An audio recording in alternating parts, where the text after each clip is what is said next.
At dawn on the morning of the 6th of June, 1944, 225 Rangers jumped off the British landing craft and ran to the bottom of these cliffs.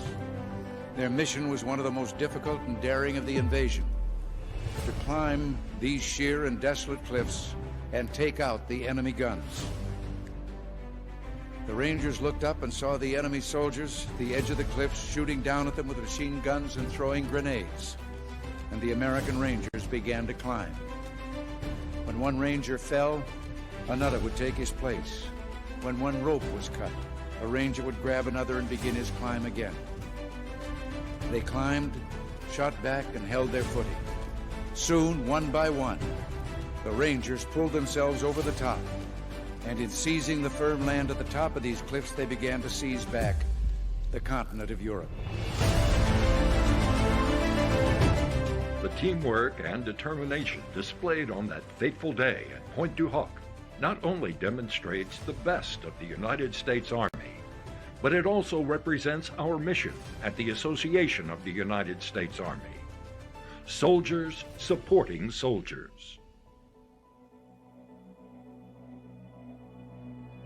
For almost 75 years, AUSA has served soldiers, providing a voice for the Army, and celebrated those who have helped the Army community.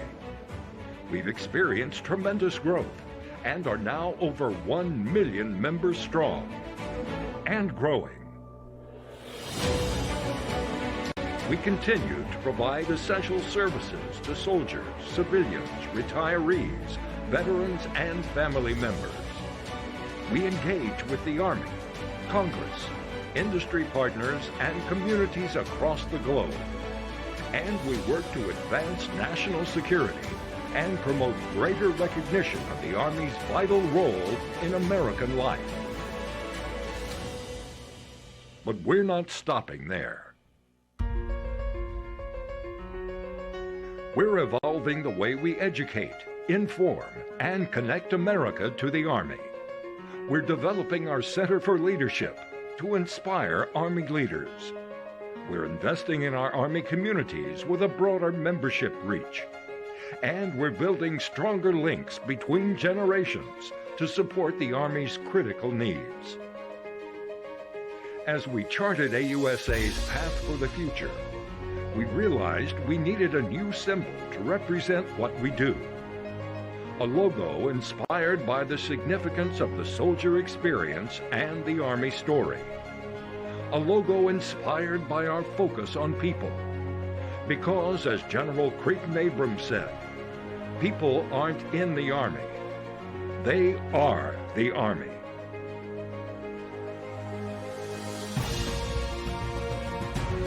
A logo inspired by the achievements of those brave soldiers at Pointe du Hoc on that fateful day in 1944. This is that emblem.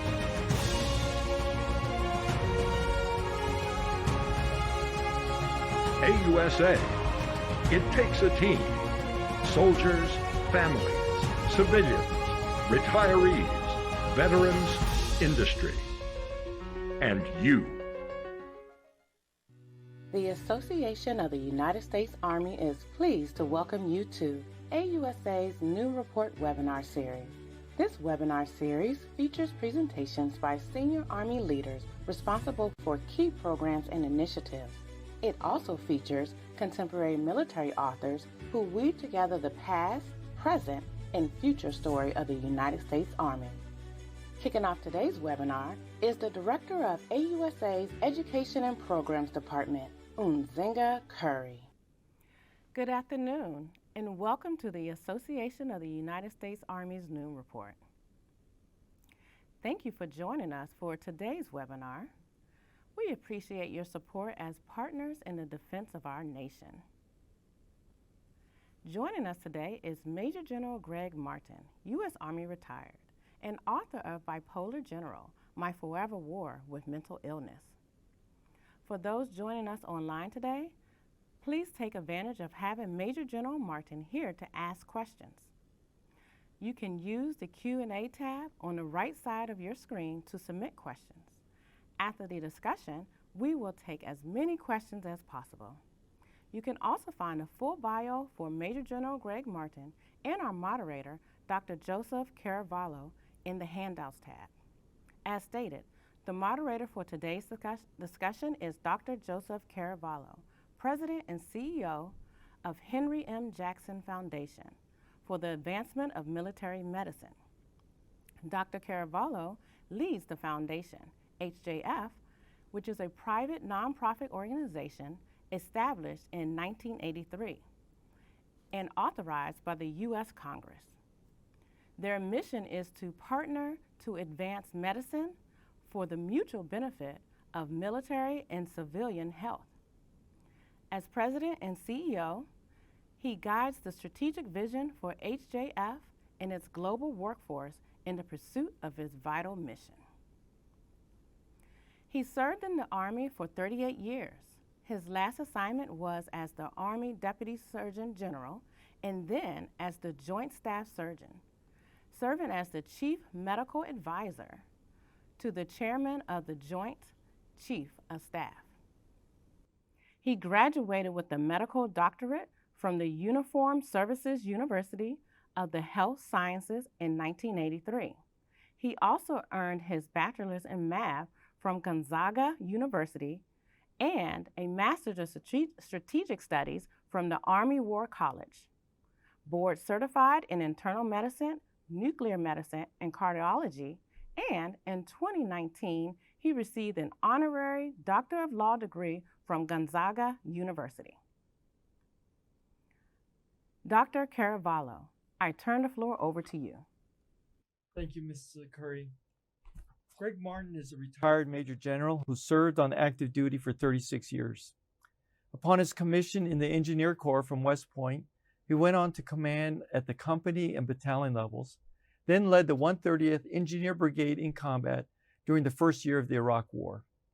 He earned a PhD and 2 masters from MIT, as well as 2 masters from the Army and Naval War Colleges.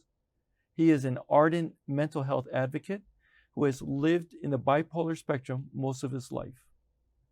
General Martin. Thank you, Doctor. To the audience, hello, I'm Gregg Martin, bipolar survivor and thriver. Appreciate the invitation and thanks everyone for being here. I'm fortunate to have achieved much in my life as a student, athlete, leader, and mental health advocate.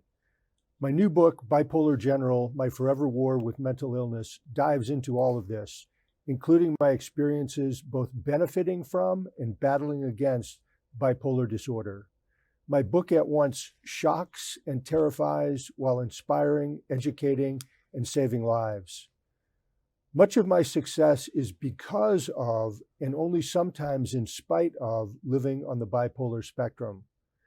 The advantage of my bipolar disorder was that my brain produced and distributed large amounts of powerful natural chemicals such as dopamine, giving me extra energy, drive, enthusiasm, creativity, problem-solving abilities, positivity, and the like. This provided me with a physiological advantage for years. In short, my bipolar brain helped me until it went too high, and then it didn't. I've lived on the bipolar spectrum nearly my whole life. The book details successful service, bipolar crisis, recovery, and new life. Bipolar disorder is physiologically real, like diabetes. It's not due to a lack of willpower or character, so don't blame the afflicted one. Bipolar disorder can strike anyone, young and old, rich and poor, educated and illiterate, privates and generals, male and female, all races. If not treated, bipolar disorder and other mental illnesses can ruin marriages, families, careers, finances, and often lead to homelessness, addictions, prison, violence, and suicide. Or, if treated and managed, it could lead to a happy, healthy, purposeful life. The knowledge that you gain from this talk and from my book could save your life or someone you love. My life mission now, for the past several years, is sharing my bipolar story to help stop the stigma, promote recovery, and save lives. I do it through speaking, writing, and conferring. It's a cause bigger than myself, and it serves others. I love it. Growing up, I had a hyperthymic personality, a state of near continuous mild mania. Living on the bipolar spectrum helped me for years with extra energy, drive, enthusiasm, etc., that enhanced my talents, but I was slowly inching up on the spectrum towards actual bipolar disorder. Let me touch briefly on my Army journey. I excelled at all the key commands, military schools, and civilian grad school at MIT, where my mission was to obtain a single master's degree, and I came out with 2 masters and a PhD. This was my bipolar brain at work. Both the VA and the Army determined that my bipolar onset was in 2003 at age 47 during the Iraq War, that my genetic predisposition for bipolar disorder was triggered by the stress, thrill, and euphoria of leading thousands of soldiers in combat. I was a key commander, rapidly creating solutions to complex, unexpected problems under fire and often making near simultaneous life and death decisions. This altered the wiring and chemistry of my brain. I shot into my first real mania when we invaded Iraq. I felt like Superman and performed brilliantly. But upon redeployment to Germany, the thrill of combat behind me, I fell into a 10-month depression. This was my first full up-down bipolar cycle. But again, bipolar disorder mostly helped me until it didn't. From 2003 to 2014, my bipolar disorder intensified.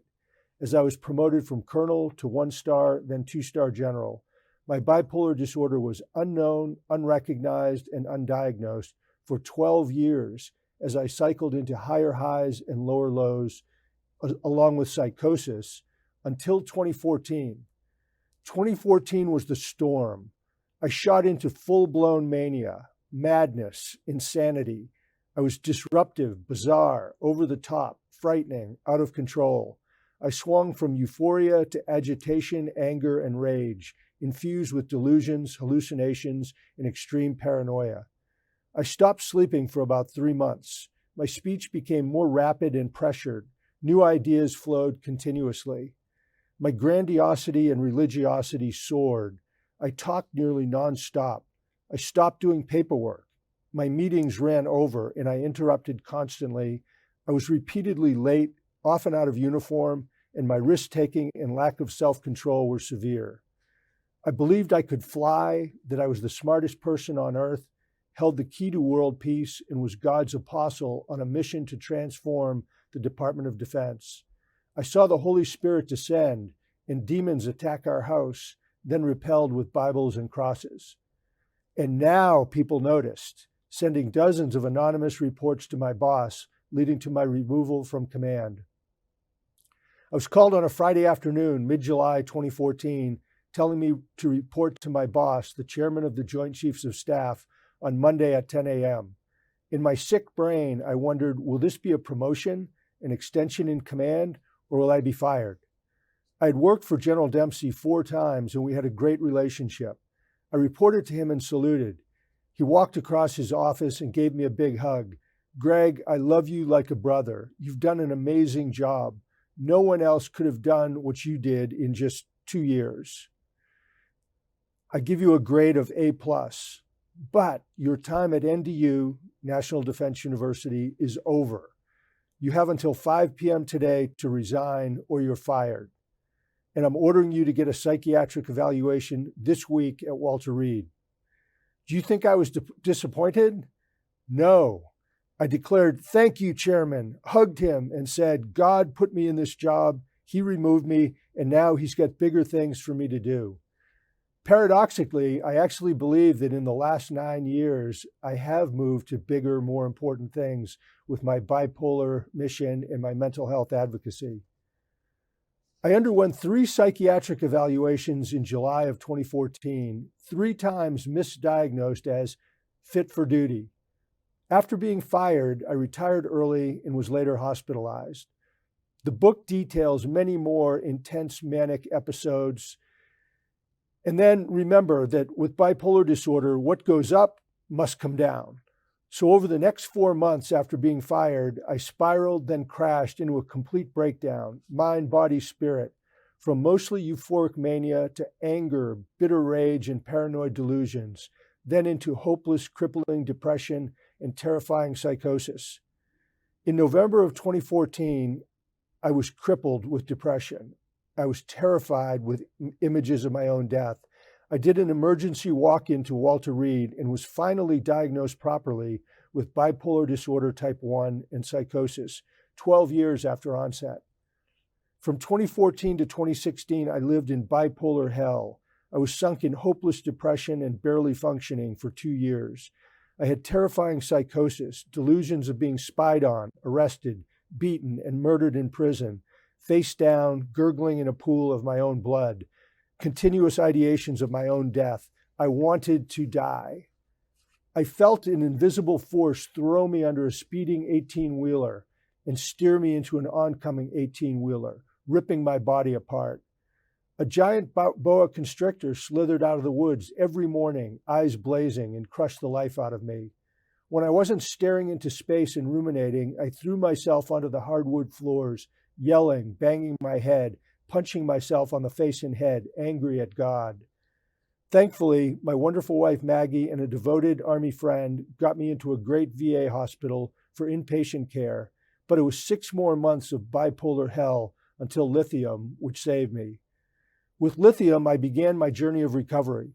I call it a journey because I'm in a forever war. There's no cure and no end. I must manage it for the rest of my life.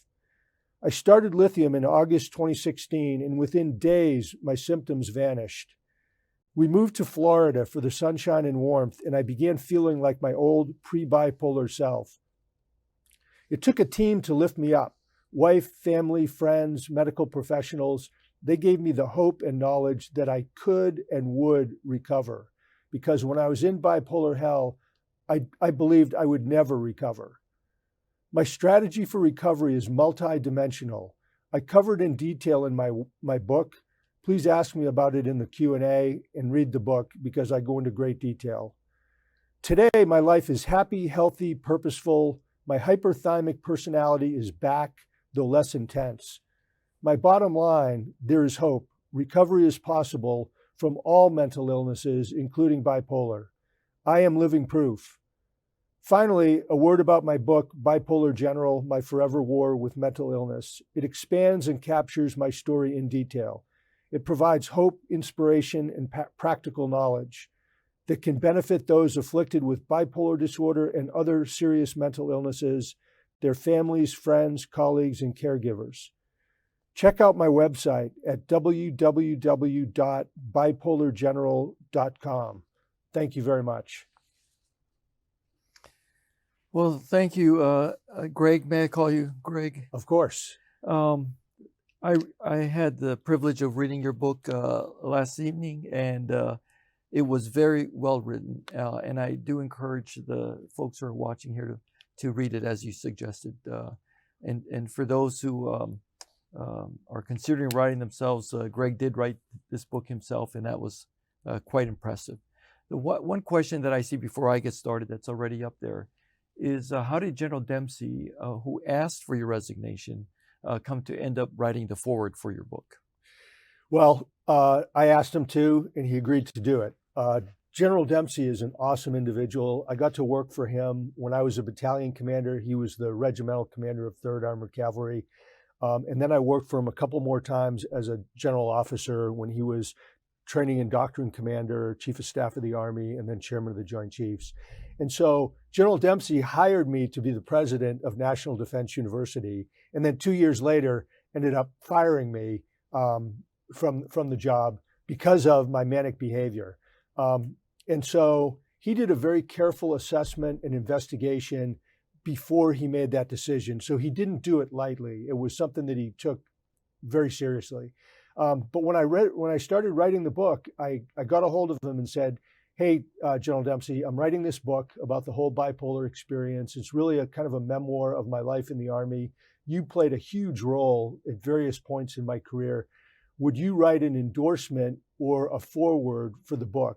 And right away, he said, I'll write a foreword. And he did. And it's really a magnificent foreword, which I'm extremely grateful for, to have him who was a boss, a mentor, a commander, a friend, and a person of great stature as the former chairman, that he actually penned the foreword of the book. So I'm very grateful. Great. What I wanted to tell you after having read this is thank you so much for the courage of putting out this unvarnished, highly detailed account of what brought you through this journey to where you are now, which was probably 90% great pain and turbulence, and then strong courage to then, with the help of many, to come out of it on the back end and to be where you are now. Secondly, I would like to acknowledge the enduring support and strong love of your wife, Maggie, and of your 3 sons. As you mentioned, this is a great danger with this disease to ruin relationships, especially among those who love us the most. So you're very fortunate to have married a saint, and I applaud her for that and what she did as an Army wife with that. And thanks, and I totally agree. Now, I am a cardiologist, so this diagnosis is not something that I would deal with on a regular basis in my clinical practice, but something we all learned about in medical school. And I did go back to the Diagnostic and Statistical Manual of Mental Disorders, the 5th version, or DSM-5. And what I know about the DSM series is it provides psychiatric diagnoses, which by definition are diagnoses of exclusion, which means make sure there's not an organic cause for the presentation of symptoms before you give it a psychiatric diagnosis. And then there are many presentations. So it's an evidence-based consensus opinion type of manual, of which there are many series. As an example, 5 of these 10 must be present. Check. It's a matter of check, and then see where it falls out. And in the case of bipolar type 1, with complicated by psychosis, you wanted to make sure it is not due to alcohol, which in your book you describe a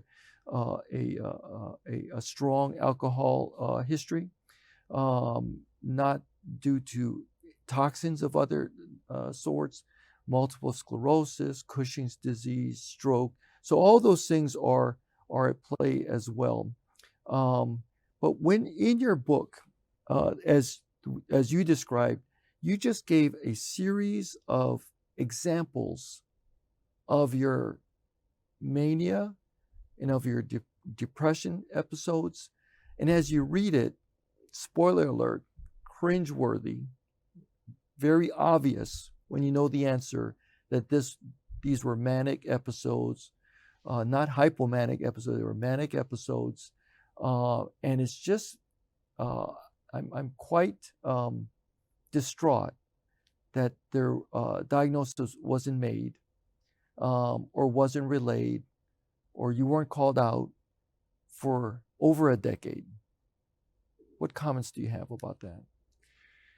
You're totally right. My manic behavior, I think it really started before the Iraq War, even though that's the one that was declared to be the trigger. And I felt like I was Superman and didn't need sleep and was over the top in terms of energy, problem solving skills, etc. But I think it started earlier. I believe that I was on the bipolar spectrum probably from my teenage years on, and it just kept creeping up with the hyperthymic condition.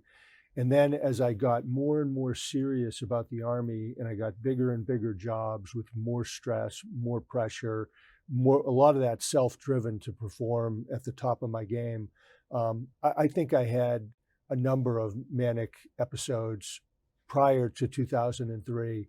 But I was mostly manic. I didn't have much in the way of depression, hardly at all, until after 2003.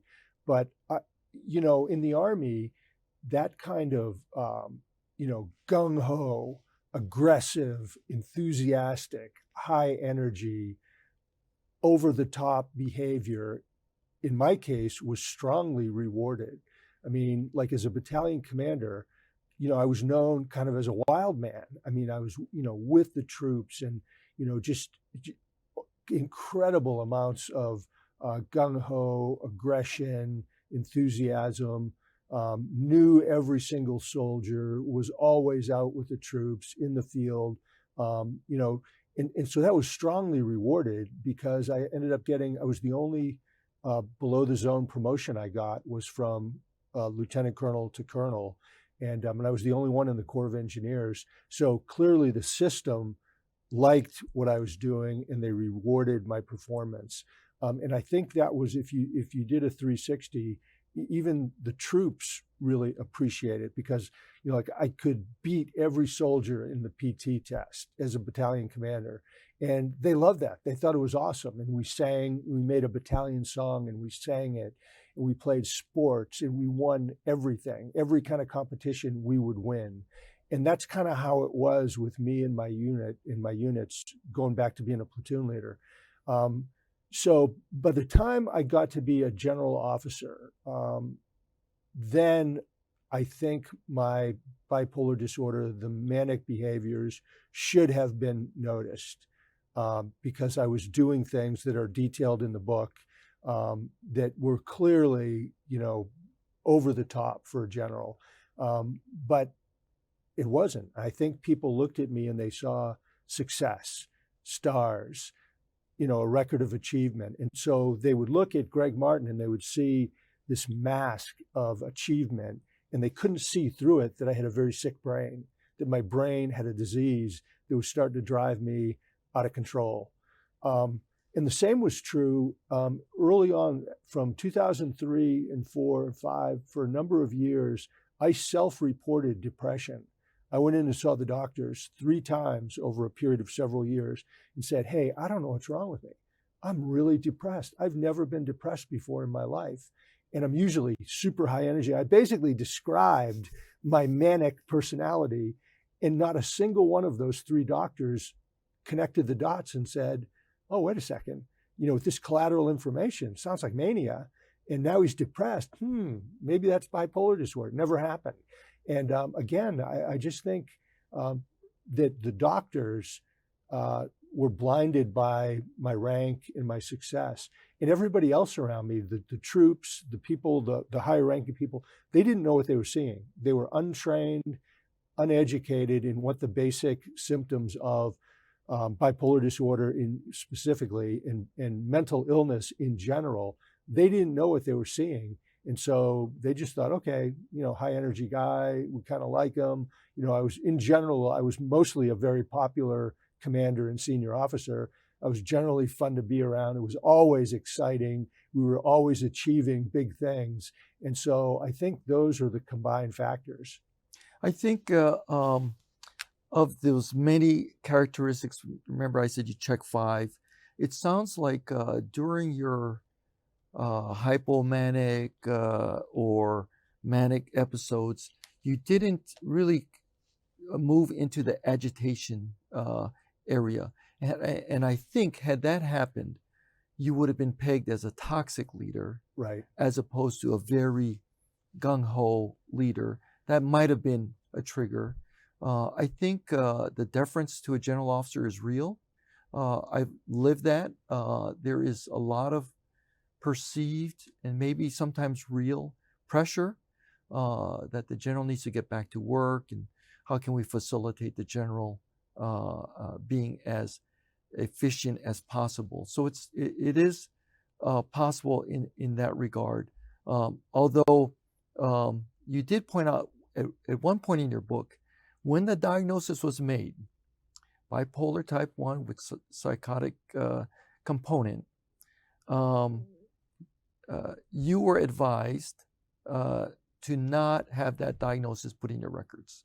Can you talk about that a little bit? Yeah.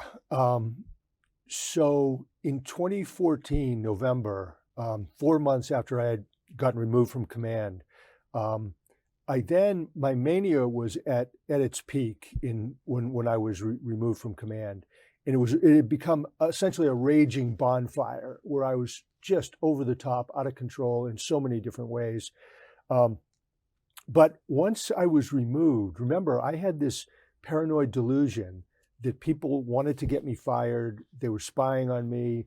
They wanted to get me put in jail, lose my benefits, hurt my wife and family, and get me killed in jail. I believed that totally as a paranoid delusion. And so then when I got 3 psychiatric evaluations after being fired that all said fit for duty, this is at Walter Reed, one of the most famous hospitals in the world. Then I said, aha, I'm right. They are out to get me. There's nothing wrong with me at all. And the people who are out to get me, they just got me fired by the chairman. I said, so I was right all along to suspect them. And so then I started, that paranoid delusion started to spin into agitation, anger, rage. But by that time, I was gone from National Defense University. I wasn't there anymore. And so any anger or rage that I had was just, nobody heard it, nobody saw it. And earlier than that, when I did have episodes of anger, rage, they were small, and I would do them in private, at home, out in the woods. I'd yell out in the woods, and nobody would hear me. But then I spiraled into depression. And then the depression sort of turned the anger and the rage into, thoughts of death and dying and wanting to die. But I agree with you. If the anger and the rage had manifested earlier, I would have been seen as a toxic leader instead of as a euphoric, happy, enthusiastic leader. I think you mentioned as well that the Army failed you, or the system failed you, because you were now a transitioning soldier without a clear connection between the military and the VA from a healthcare or mental health care scenario. Can you speak to that? Yes, and going back to your first point about keeping bipolar disorder out of my records. So in November of 2014, when I was diagnosed, I had a fixed retirement date a few months later. And so the doctors who were trying to support me and were trying to be nice to me, they practiced what you call VIP medicine. They treated me differently than a private or a sergeant or a young officer. And what they wanted to do, we had the conversation, it was a very objective conversation. They said, listen, if we hospitalize you, if we put you on lithium, these are going to be red star clusters that you have bipolar disorder. And then the administration of the hospital, the higher ups, will come in, they'll dig into it and say, okay, this guy has bipolar disorder. We need to initiate a medical evaluation review board. You don't want to do that. It's a lengthy, bureaucratic, painful process that could take many months, many years. It will put your fixed retirement date at risk, and you might not be able to get out of the Army. Instead, you'll be tortured. You'll be assigned to the Pentagon. You'll be in a little cubbyhole in the Pentagon and have to do administrative tasks that you're probably not going to be capable of doing because your bipolar disorder is so severe. And so they said, we have that's option one. Option two is, let's keep it under the radar. We'll give you medications that don't trigger a red flag. We'll do things that keep it out of your official record. You won't get a med board triggered. You'll retire on your designated date. And at that point, like just before you retire, we'll write up the finding, the diagnosis of bipolar disorder type 1, and put it in your official medical records. And then I was actually given the name of a Navy admiral who was in a similar kind of condition. He had gotten medically removed from Afghanistan and was brought home, and he chose to treat me like a sailor, treat me like a private. And he said his life was absolute hell going through the medical board, working in the Pentagon for a 4-star. And he said, if I was you, I would take these doctors up on it and avoid the med board at all costs. I didn't know that much about it, and my brain was crippled at the time, but I did it. I did what the doctors kind of suggested. And what it did is it delayed the hard needed medicine. What I learned from the VA was, as soon as they met me, they hospitalized me, and they did intense multidisciplinary treatment with a team of psychiatrists, psychologists, therapists, nurses, pharmacologists, chaplain. I mean, they really treated me rigorously. And my question is, if I had done that same thing at Walter Reed, would I have prevented 2 years of bipolar hell, which could have killed me? Right. I could have been a victim of suicide easily. Right. And but on the other hand, if I had gotten that medical review board, maybe I would have gone from bad to worse as well. So kind of a tough call. And I know that they did it with my best interests at heart. Yeah, it's we can't play that back now. I think you're describing the risks and benefits on both correctly. The concern that I have is you were delayed by 2 years for ultimately what works for you, lithium, or inpatient care, or any of that, which is unfortunate. And the medical evaluation board system is bureaucratic. That's not a negative thing. It is because it's a system for everybody. Right. And to try to be deferential, I think what we find in medicine at times, when you cut corners, either for family or for VIPs, sometimes it's just not the best approach. But let's not do this lab. Let's give them a break. Let's forget to do this, and you're not getting really the best care, which would be unfortunate.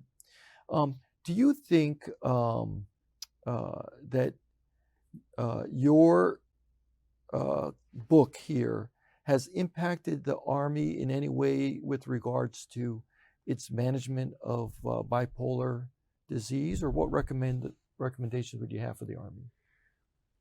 I would recommend that the Army leadership read the book and talk about it and use it in leadership forums and encourage people all through the ranks, from 4-star down to privates, that they read it and talk about it and gain a greater understanding, again, not just of bipolar disorder, but of mental illness, about mental health conditions, about lesser cases, because the book is full of knowledge and understanding and experience. I would like to see the Army put it on the recommended reading list by the Secretary of the Army, the Chief of Staff of the Army, the Vice Chief, and everybody who has a recommended reading list. They should put it on. I think it would be wise to consider bringing myself in to speak at forums, leadership forums, not just on mental health, but on leadership, so we can make leaders aware. A number of Army commands have invited me to speak, and to their entire command, and that's really, really encouraging to see that. The Navy's doing the same thing. I'm getting invites to go speak to big commands in the Navy. One of the things the Navy has done, in fact, this afternoon, I'm going to go across town, and I am one of the speakers in the new Naval 2-star course that is a week long. I'm one of the featured speakers to talk about, my story in the book to all the Navy 2-stars, the new ones. And last week, same thing. I was a featured speaker for all the Navy new 1-stars, new SESs, and new Command Master Chiefs. So, the Navy is really taking an approach to, train the trainer, if you will. And then from those speaking opportunities with all those leaders, I'll get many, many more opportunities to share the story of the book, thus helping to stop stigma, promote recovery, and save lives. There's that's great that they're going to leverage your experience, and I know that is your newfound mission set, is to help the current generation of warfighters through this. And it's not how can we get the point of the spear sharper, but how can we be resilient? How can we think about with regards to humanity, that aspect of a warfighter that might be present and not really seen up front. So you are very well versed in this disease. I know through a lot of reading, your personal experience, and and I'm guessing that you understand and appreciate the power of the brain and how impactful that can be. And you talked about mental health and other aspects going forward. What do you think about how the Army or the military sees mental health in general now? Are we making headway? Is it still stigmatized in your opinion? I would say yes, it's still stigmatized and we have a long way to go. But if you look back 20 years when we were in the Army pre 9/11, I mean, look back then, we didn't allow people with PTSD to continue to serve. People with depression who could control it with medication, not allowed to continue serving. People with bipolar disorder type 2, which doesn't have the full-blown mania, not allowed to continue to serve. We didn't understand traumatic brain injuries and moral injury and survivor's guilt. And during the 20 years of war, as mental health challenges increased, I would say the Army greatly increased its understanding and its empathy and its making accommodations for people with brain conditions. So I would say the Army has come a long way since 2001, but we still have further to go. The stigma is still a problem. But some of the things that I see the Army doing that we need to continue to strengthen are normalize the conversation, have more talks about mental health, mental illness, make mental health and resilience and fitness, put it on the same par as what we call physical fitness. Because really it is physical fitness because these conditions are inside the brain, which is a physical organ. So mental health is really not even the right term. It should be called brain health. But continue to elevate it. I think it's really important that we educate and train all of our troops from privates to 4-star on what are the most common symptoms of the most frequent mental illnesses and mental conditions so that they can see it and understand it. And they could see a guy like me who is clearly demonstrating manic behavior, and they would be able to say, wow, General Martin, he's acting very strangely. This looks like mania to me. And then, help get me in to see mental health. But I think the idea of a battle buddy system that really has teeth, and we've talked about it for a long time, but built on trust where people can have that honest, candid, conversation with people, and then teach people how to have the tough conversation to say, hey, Gregg Martin, I'm seeing some troubling behavior in you. I love you like a brother, like General Dempsey said. I really care about you.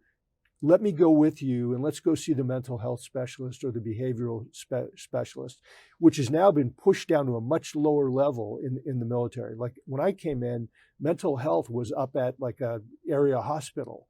Now it's down inside of a battalion, which is really, moving in the right direction. And then include the families and the friends in this and, work hard on the stigma that it's physiological, it's biological, it's not due to a lack of character, and make it more acceptable for people to come forward with and not necessarily, start a med board on them or kick them out, which I know we don't do. The medical corps treats every single case individually with compassion and knowledge to do the right thing for the soldier and for the institution. So those are just a few things. Yeah, that's great. The bipolar disease, as you know, is a lifelong management disease. That one of the dangers, as I remember, as I was learning about this, is there is a strong denial component to bipolar disease. What's wrong that I have all this energy and I'm doing all these things and I'm being a great salesman or being a great officer or being a great NCO, and look at all of my accomplishments. And we got to face it, the Army kind of likes that, right? So you can be, maybe there, do you think there's a self-selection of folks who might be cyclothymic or hyperthymic that gravitate towards the military, and we just don't pick up on it? Do you know what the incidence is of bipolar in the military? So the incidence of bipolar disorder in the civilian society is between 3 and 4%. I read on Sergeant Major of the Army Tilley's, one of his sites, it was quoted from the National Institute of Mental Health that 25% of veterans have bipolar disorder. So think about that, 3 to 4%, and it goes up to 25%. So what do I think of that? Well, the average onset for bipolar disorder in society at large is between 18 and 25. That's exactly the age that we're bringing young men and women into the military. The second thing is we want people with energy, drive, enthusiasm, creativity, problem-solving skills. That's what we want. So there's a self-selection of the people who either probably already have bipolar disorder or are prone to getting it. Mm-hmm. They're coming in. Well, then if they have the bipolar gene in their body, well, how does bipolar, what's the onset trigger? Well, it's stress for the most part. So now you take these youngsters and you put them in a high stress environment and it triggers it. And then as long as it doesn't get too high, they're your best performers. Right. They're your superstars. And one of the things I thought about, and I think I mentioned it in the book, I remember back to being a platoon leader and a company commander and even a battalion commander, you'd have good soldiers who were behaved, they were steady, always did a good job. And then all of a sudden, one night or day, they would flip out, they'd go crazy. They'd take a baseball bat and break all the windows in the barracks or all the cars, all the windshields in the cars, or they'd drive their car 120 miles an hour and get in an accident, or they'd tear up a bar. And of course, they would get in trouble.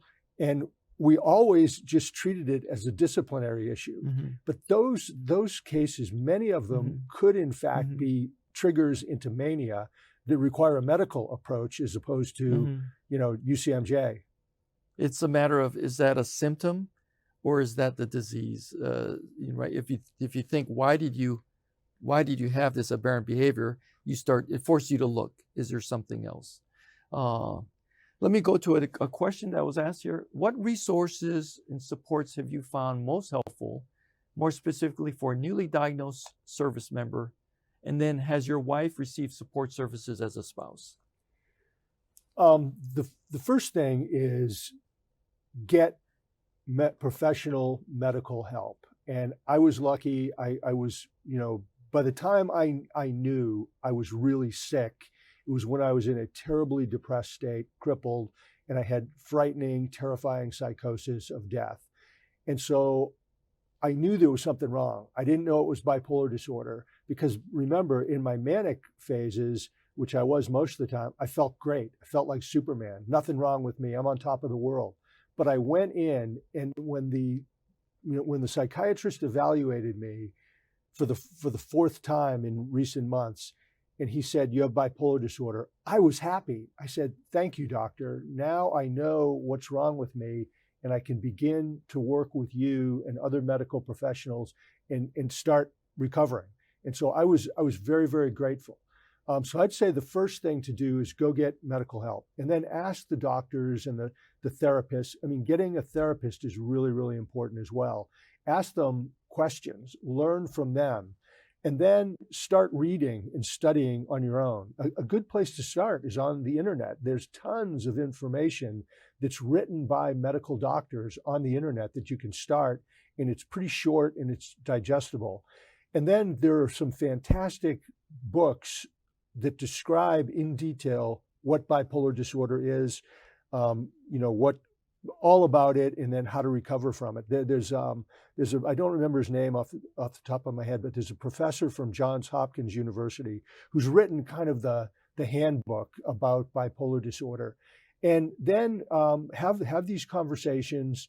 Some other good books that I would say to read about mental illness in general are, there's a fantastic book by a guy named Nasir Ghaemi. He's a professor of psychiatry at Tufts University in Harvard. And it's called A First-Rate Madness, Uncovering the Links Between Mental Illness and Leadership. Absolutely phenomenal book. And he actually reviewed my entire manuscript and gave it thumbs up for medical accuracy. I think a book like mine is a great thing to read because it's written by somebody who lived through is really an expert by lived experience as opposed to a professor who mostly read about it. But those are some things that I would do. And my wife, she's really tough, and she did go get some help, but not much. She just kind of has a suck it up and drive on mentality, and so she's doing fine, but no real therapy for her. All right, Greg, let's go to our last question here that was submitted. What kind of concrete advice would you give to someone who is managing a subordinate who you suspect has bipolar symptoms? I would talk to the person, and I would talk in a very compassionate, friendly, calm way and say, hey, look, I'm noticing these symptoms in your behavior. I'm seeing, symptoms of mania, depression, and describe what they are. Say, I'm very, very concerned about you, and I want to do the right thing for you. I want to get you some help. So let's go together over to see the behavioral health people or the mental health people, and go with them and ask, hey, is it okay if I bring your spouse, family members, other friends, other people who know you and work around you, who have also recognized your behaviors and know you pretty well? Can we bring them in? Because what that does is it gives the doctor, the psychiatrist, collateral information. If a person can go do a 15-minute interview with the psychiatrist, and the psychiatrist doesn't see much in 15 minutes, but if you bring in spouses, friends, family, it can really enhance understanding. Because what you want is if you're okay, that's fine. Then, go back to your normal, life. But if there is something wrong and there's a problem, then you want to get a diagnosis, because the diagnosis will lead to proper medical care. And the great news about treating mental illness and bipolar disorder is if diagnosed properly, there is a very, very high probability that you can live a happy, healthy, purposeful life. That's the great news. Great, thank you, Greg. This is wonderful that you got to spend time with us, telling the audience here about your journey and with the goal of helping them think about this process. They may look around and say, boy, I've seen this elsewhere, maybe not bipolar, but some other aspects. So thank you again for your time. Ms. Curry, I'll turn the floor back over to you. Well, I thank both of you for such an important discussion. This was very informative. But before we depart, I want to inform our viewers of a few upcoming events. AUSA will host another new report on 5 December featuring L. Scott Lingenfelter, who is the author of Yanks in Blue Berets, American UN Peacekeepers in the Middle East. And then next year, which is, right around the corner, AUSA will host a coffee series with General Randy A. George, our new Chief of Staff of the Army, on 17 January. The Global Force Symposium and Exposition will be held from 26 to 28 in March in Huntsville, Alabama.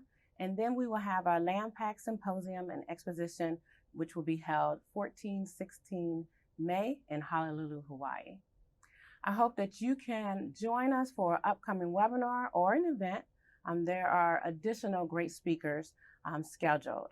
For more information about any of these events or to register, please visit our website at ausa.org. And finally, we want to thank all of you who support us with your membership. Membership matters. You help AUSA support the Army. Thank you again for attending, and have a great day.